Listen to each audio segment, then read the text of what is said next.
Film often reflects the political and social landscape in which it's made. This is true even today. However, there are few examples as striking as East Germany. In this video, I'll examine three separate eras of East German film. The early, immediate post-war era, which was often just pure propaganda, the middle era, which showed signs of cautious liberalization, and the latter era, which was the most recent, and showed basically pure liberalization and integration into the Western film industry, especially toward the fall of the East German regime. The film industry in East Germany, as were most other industries in the Soviet Union and its surrounding sphere of influence, was centralized. And I'll look down to read this name. The Deutsche Film Gesellschaft, or DEFA abbreviated, was the central German film industry agency. And they were responsible for the showing, creation, and production and advertisement of all of these films that were made in the East Germany. Especially in the early era, immediately following the war, state censorship was mandatory. State censorship was the primary reason why most of these movies were made, as propaganda and as a means of re-education for the people. They were required to align to socialist ideals and contribute to the ideological dogmatization of communism by the Soviet Union. They often reinforced narratives of class struggle and anti-capitalism and cultural conservatism that the Soviet Union preached. One early example is Heart of Stone, or Das Kalte Herz, which is made in 1950 and is a fairy tale adaptation that served as a metaphorical critique of capitalist greed. It exemplifies how East German filmmakers used allegory to promote socialist morality while also working within familiar narratives that we saw with the Brothers Grimm. Now let's look at West Germany compared to East Germany at this period. East German film, while being more controlled, was more consistent than West German film, and that is primarily because the DEFA was able to secure funding in a way that the market system in the West maybe wasn't able to do. West German filmmakers were still often reckoning with the legacy of Nazism and national trauma, while the DEFA was focused on constructing a new socialist identity for the East German people. And despite the limitations placed on the East German film industry and artists in East Germany by the DEFA, the Soviet Union, and their sphere of influence, they were able to keep pace with the West as far as color films and various technological advances of the era. And probably most notably is that they were able to remain consistent because their movies received state funding in a way that movies in the West just don't. By the 60s and 70s, the cracks in the egg of the socialist regime were starting to show. We saw a slow and cautious liberalization of movies of the era. The DEFA filmmakers began exploring more complex themes, and while censorship remained, there began to show subtle, and I mean subtle, hints of cultural personal perspectives in a way that just wasn't allowed in the early era. The movies weren't only propaganda anymore, they started to become art pieces. Now this is of course so long as they stayed within certain bounds as prescribed by the East German regime and the DEFA. During this era, we saw more depictions of everyday life, stories of individual struggle, emotional conflict, and subtle criticism of the bureaucracy and society. They became more common during this era.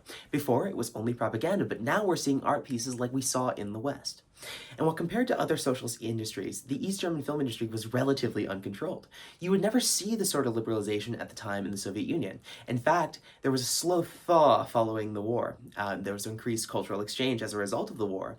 But following Brezhnev's take to power, we saw a return to the Stalinization and return to the censorship that had persisted in the Soviet Union for decades. So while East Germany was starting to thaw out from the clutches of the Soviet Union, and a lot of the sphere of influence of the Soviet Union was doing the same, the Soviet Union took a step backwards. They decided to take to the cultural conservatism that had ruled the Soviet Union for so long. The East German film industry, being so close to the West, and even just hearing the radio broadcasts from the West, they were able to practice their liberalization. They were able to practice their film as pieces of art, and not just as propaganda as we saw it in the Soviet Union at the time. A notable example of a film during this era of East German film is called Alles anders wer weint, and that was made in 1965. It's a film that deals with emotional repression and social conformity. And although it was not overtly political, it did reflect the psychological impact of living under a harsh regime. Now, I had mentioned that the East German film industry was relatively liberal compared to the rest of the Soviet Union and the Warsaw Pact. But that is not to say that they were liberal. That is just to say that they were comparatively liberal. In West Germany, we saw people like Werner Herzog breaking the grounds of what film is across the world, not just these little pokes at the system that we saw in the East rather.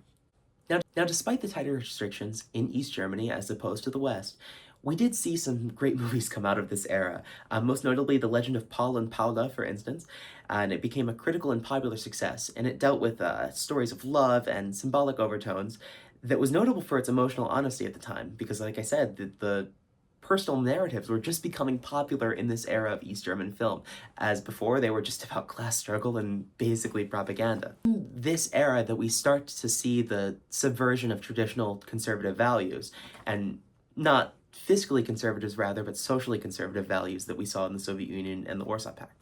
By the 80s, the East German society faced internal growing pressures, economic frustrations, as well as social upheaval toward the regime that they had lived under for decades. Now, as I had mentioned at the beginning, almost all social events are reflected in a country's film industry, and that is no different in East Germany.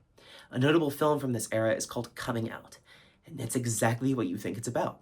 It is a movie about an East German teacher struggling with his own sexuality, and it was one of the very first movies of the time, and especially in the Soviet Union and its sphere of influence, to deal with overtly LGBTQIA+ issues. In a weird coincidence, it just so happened that this movie was released the same night that the Berlin Wall fell. That is both symbolic and literal in that this slow liberalization of the film industry was emblematic of what was happening in the East German culture at the time, and one of the most liberal movies happens to come out at the fall of the East German regime. By the end of 1989, the East German Empire had almost entirely collapsed, and we saw the integration of the East German film industry into the West German film industry. In often cases, this went without hitch, but in other cases, we saw filmmakers that relied on the government funding and relied on this sort of steady structure that they had been given in East Germany. They failed to make it in the market-driven Western state.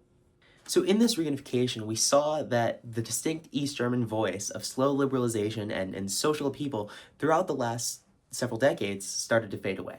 However, that is not to say that it is completely gone. During the East German film industry history, we saw certain animated films become very popular. One called The Sandman. The Sandman was produced in both East and West Germany, and it actually persists today. So The Sandman was started in a Dresden film studio, and it's an animated claymation type of show. And then the West copied it once they figured out that East Germany was doing this. But once it reunified, it stayed under the Dresden control. So I found that really interesting in that East German film is something that persists today on German television. You can watch The Sandman, look it up. It's really a wonder. It's a children's show, of course, but it's really cool to watch, I think. That is to say that no longer the DDR exists, but its impact on the film industry is significant, because it is an interesting microcosm as the liberalization and the struggle between liberal democracy and communist dictatorship.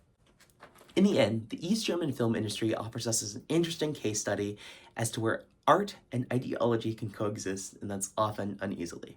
Thank you.